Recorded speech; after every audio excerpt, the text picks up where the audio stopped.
Bertemu lagi dalam mata pelajaran Ilmu Pengetahuan Sosial kelas 6 bersama Sir Xavier Manitik. Nah, kali ini kita akan belajar tentang manfaat proklamasi kemerdekaan Indonesia dan upaya mengembangkan kehidupan kebangsaan yang sejahtera di masa awal kemerdekaan Indonesia. Yang pertama, manfaat kemerdekaan bagi kesejahteraan bangsa Indonesia. Nah, anak-anak, pada masa penjajahan, bangsa Indonesia tidak mendapatkan hak-haknya sebagai warga negara. Bangsa Indonesia juga mengalami kesengsaraan. Setelah kemerdekaan diproklamasikan, kehidupan bangsa Indonesia berangsur membaik. Bangsa Indonesia memulai pembangunan dalam berbagai bidang, di bidang pendidikan, bidang perekonomian, dan bidang sosial. Jadi, yang pertama yang kita akan bahas, bidang pendidikan. Pada masa penjajahan, pendidikan hanya dimiliki oleh golongan bangsawan. Selain itu, hanya kaum laki-laki saja yang berhak memperoleh pendidikan. Akan tetapi, setelah kemerdekaan, seluruh rakyat Indonesia berhak memperoleh pendidikan yang layak. Pria, wanita, memiliki hak yang sama untuk memperoleh pendidikan. Jadi, mereka dapat bersekolah dan memperoleh ilmu pengetahuan sebagai bekal masa depan. Jadi, anak-anak, hal ini merupakan salah satu tujuan dari bangsa Indonesia, di mana semua golongan berhak untuk mendapatkan pendidikan yang layak. Nah, hal ini tercantum dalam pembukaan Undang-Undang Dasar 1945 di alinea keempat, yaitu mencerdaskan kehidupan bangsa.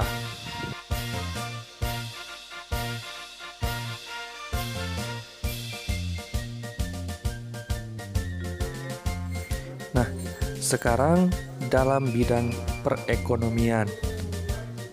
Sebelum merdeka, sebagian besar rakyat Indonesia hidup dalam berbagai perekonomian yang sulit. Pada waktu itu, kebijakan-kebijakan dari para penjajah sangat menyengsarakan dari rakyatnya. Bahkan pun beberapa kebijakan seperti tanam paksa, kerja rodi, atau romusa menyebabkan kematian rakyat Indonesia. Kemudian, setelah merdeka, perekonomian Indonesia berhasil dikuasai oleh negara. Pemerintah pun mulai memperbaiki perekonomian bangsa Indonesia. Rakyat Indonesia dibebaskan untuk melakukan kegiatan ekonomi untuk meningkatkan kesejahteraannya.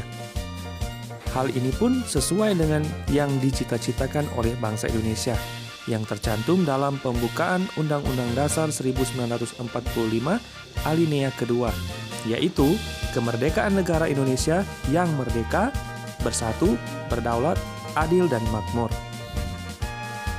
Jadi, sampai sekarang, rakyat Indonesia berhak untuk melakukan berbagai kegiatan ekonomi.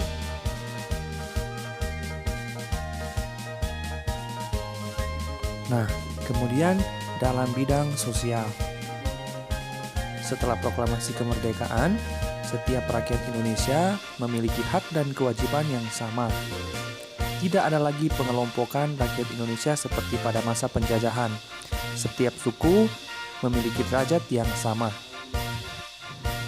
Keberagaman budaya pun mulai terlihat dan dilestarikan sebagai kekayaan bangsa. Kesejahteraan rakyat ini akan terwujud jika warganya hidup rukun. Karena dengan kerukunan akan membuat rakyat dapat bekerja sama dalam mencapai tujuan, yaitu meningkatkan kesejahteraan bersama.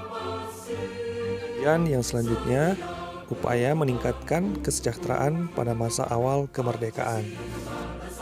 Pada masa awal kemerdekaan, perekonomian Indonesia mengalami keterpurukan.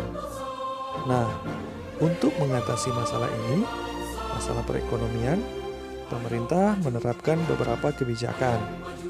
Kebijakan-kebijakan tersebut diantaranya yang pertama ada kebijakan Oeng Republik Indonesia atau disingkat ORI. Apa itu ORI? Oeng Republik Indonesia ini merupakan pemberlakuan mata uang Republik Indonesia sebagai alat tukar resmi. Jadi, pada tanggal 1 Oktober 1946, pemerintah Indonesia mengeluarkan larangan menggunakan mata uang NICA dan digantikan dengan penggunaan ORI sebagai alat pembayaran yang resmi di Indonesia.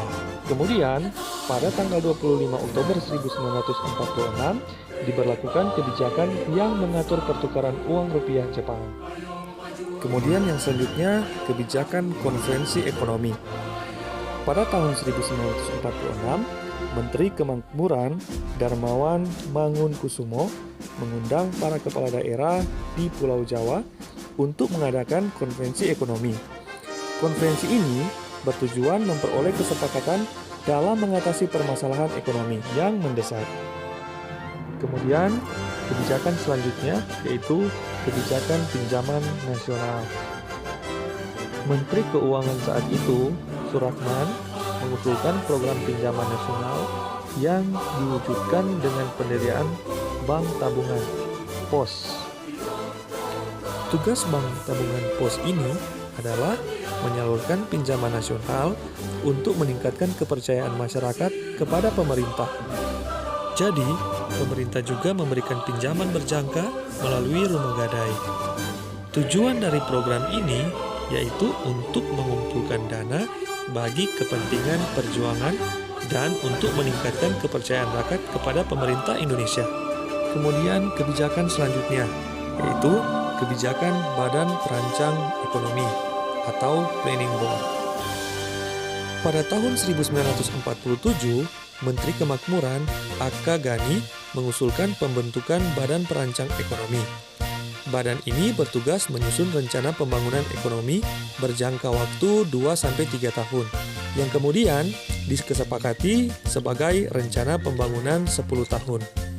Program ini meliputi menasionalkan bangunan umum, perkebunan, dan industri menjadi milik negara, serta penyitaan perusahaan milik Jepang sebagai ganti rugi terhadap Indonesia. Dan kebijakan selanjutnya yaitu kebijakan Rencana Kasimo. Menteri Urusan Bahan Makanan, I.J. Kasimo, menyusun sebuah program yang disebut Rencana Kasimo. Program ini merupakan rencana produksi berjangka waktu 3 tahun mengenai usaha swasembada pangan. Tujuan dari program ini yaitu untuk meningkatkan kesejahteraan rakyat dengan meningkatkan produksi pangan. Jadi, ini adalah kebijakan-kebijakan yang dilakukan oleh pemerintah. Supaya apa? Supaya masalah perekonomian di Indonesia itu dapat diatasi. Sampai di sini dulu untuk pembelajaran IPS kali ini, dan kita akan bertemu lagi di kesempatan berikutnya. Terima kasih.